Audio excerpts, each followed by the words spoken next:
Today, we're taking 10 Talks out into the field. I'm talking with members of UCSD's Soil Health Center about regenerative agriculture.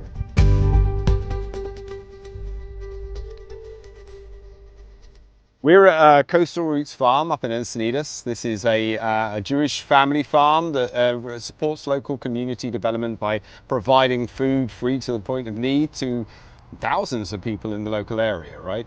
It's an amazing resource, right slap bang on the coast in prime real estate territory, and it's defying all odds by creating a farming community around good, healthy soil and healthy crops and providing that back to the world.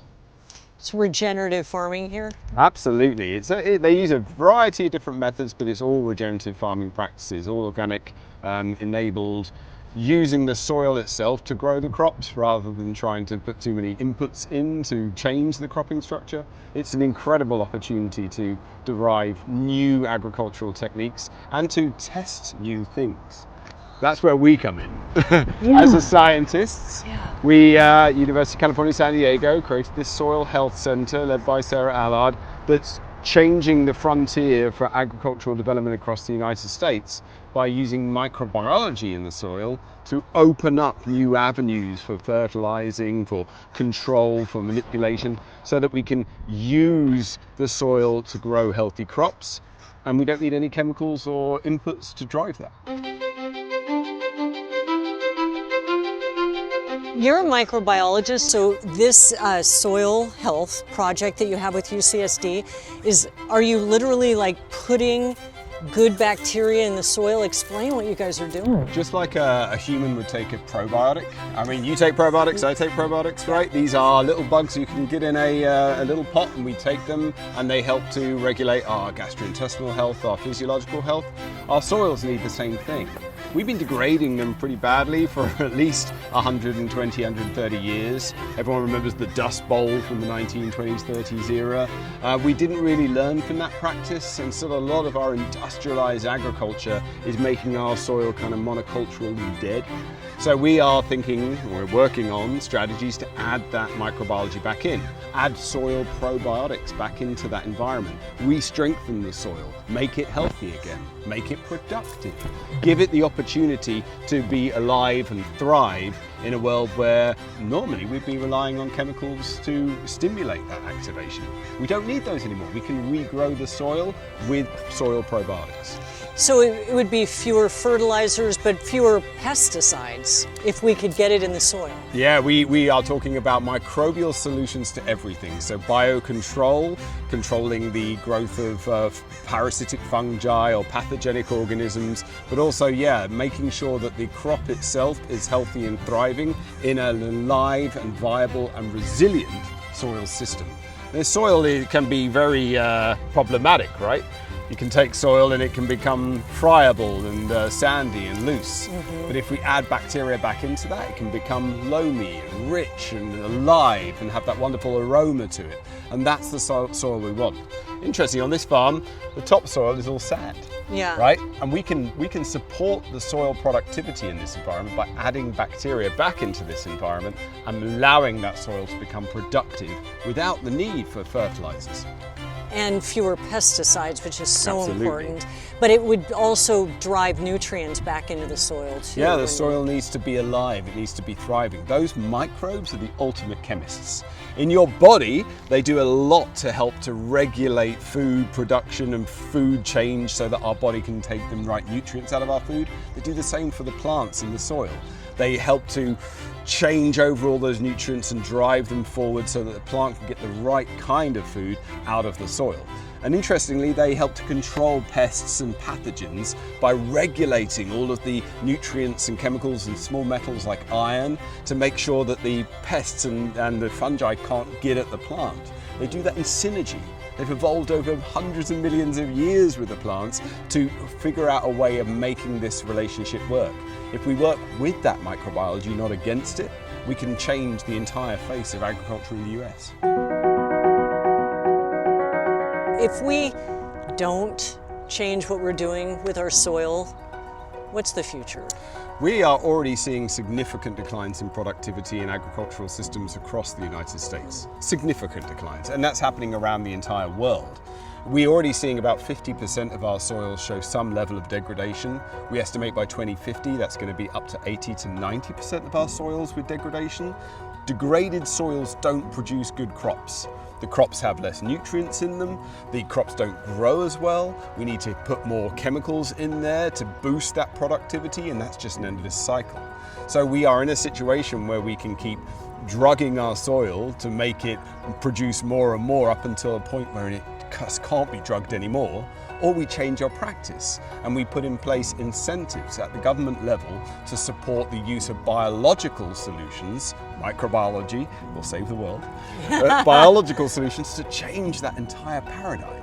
Let's make the soils alive. Let's bring them back to health, and let's work with nature to support the production of agriculture at a scale which we haven't seen since the 1950s. That'd be amazing. I know UCSD and your soil health program, you're already testing what's going on. What are you guys finding? What's happening here? We're finding that this is one of our best farms. It's a great farm because for at least 10 years they've been using regenerative practices to rebuild their soil. So this is a great example of a farming community that's come together and said, you know, soil is important to our heritage, soil is important to our future.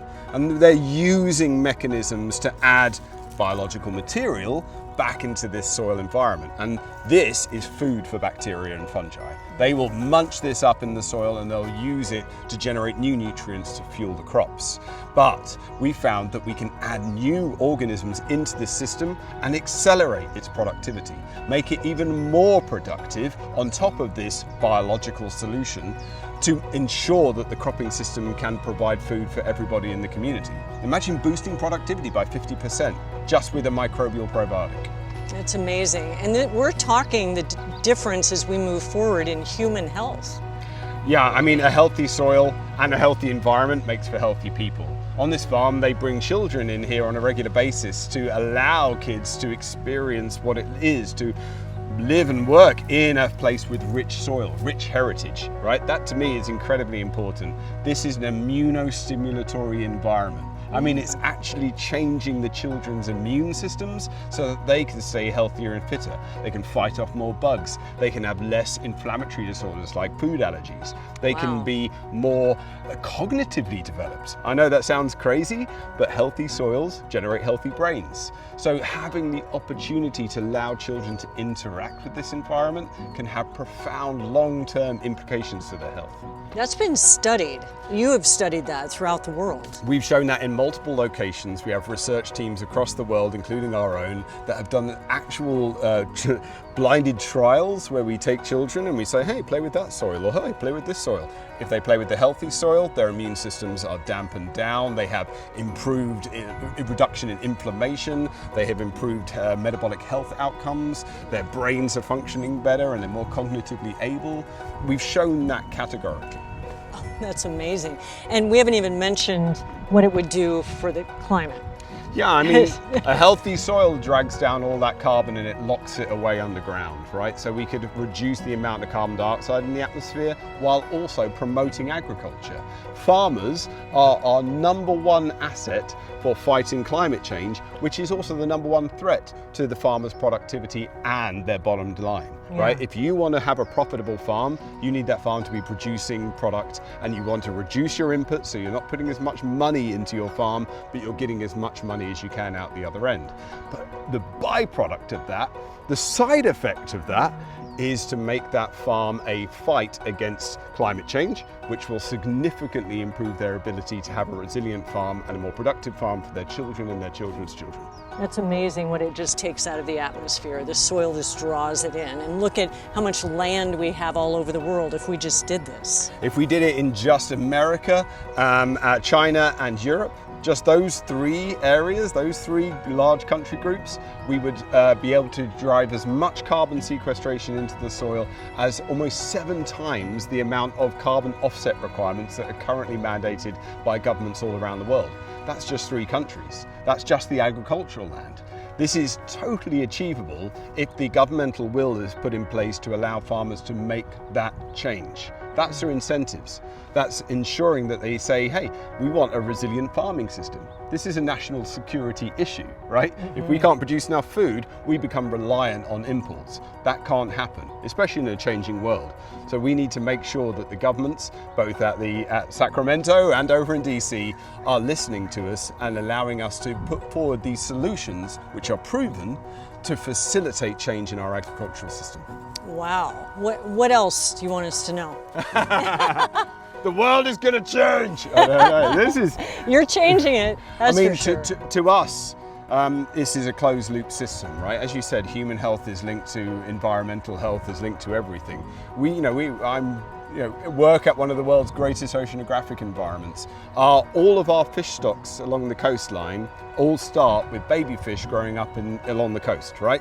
And then you've got oysters and abalone and all the good things that we like to eat out of the sea. All of that's dependent upon what happens here on the land. The land is very connected to that coastal environment. So by changing practices in our farming communities, especially within 10 miles of the coast, we're having profound impacts upon California's ability to provide aquaculture services, to provide sustainable seafood that can have a big impact upon our economy and also our health. Because hey, eating seafood's good for you. Yeah, absolutely. Wow, you've tied a lot of this bow together. I mean, from human health to our climate, to our oceans, to our fish. It's all in the soil. It all starts it's all right somewhere. Here. Yeah. This is amazing. Wow. Aristotle said that there's more life under the soil and more things we don't understand than anything else, and that was 2,000 years ago. This is still changing the world, right? Oh, amazing.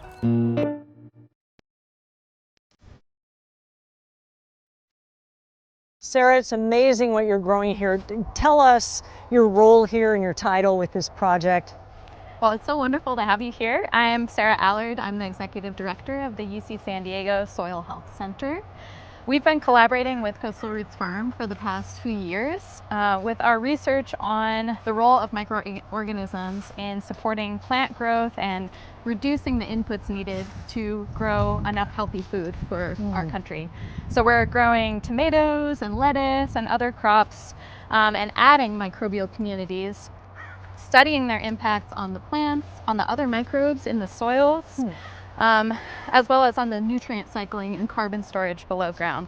What all is grown at Coastal Roots? Oh, they grow a wide variety of fruits and vegetables, all for the local community. They have fruit trees, they have crops like tomatoes and Swiss chard and herbs, and it's a really amazing place where they provide a lot of food to the community through their Pay What You Can farm stand, as well as other donation-based programs that they have.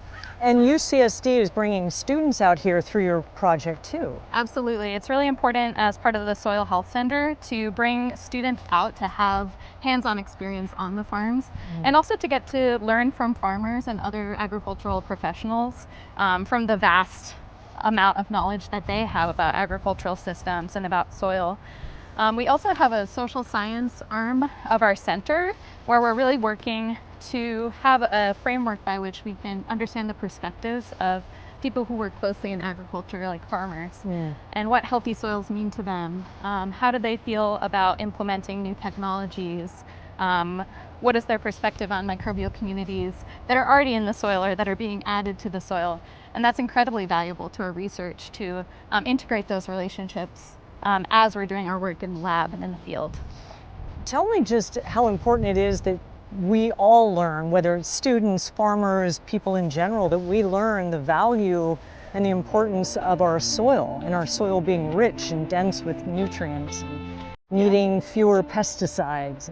Absolutely. I think it's really important that people can be connected to their food system and understand everything that goes into the food that ends up on their plates. I think we've gotten farther and farther over generations from having that experience in our families. But now, there needs to be more effort put into giving people those experiences so that they can see how food is grown and what are the inputs and what are the influences on the communities that grow that food. It's really important. And here at Coastal Roots, they have some great programs. My daughter was in the summer camp last week that they have here, where the kids really get to learn about that process, about how things are grown, and integrating into that the biology in the soil and how important that is to growing our food and maintaining healthy environments as well. It's great to see these small farms making this change, but we need more than that. We need the large row crop industries. We need the Midwest, the breadbasket. We need that takeover, a complete change in agriculture across the entire United States. San Diego County is amazing. The largest number of smallholder farms anywhere in the country. But to change that paradigm, we need bipartisan support across the aisle.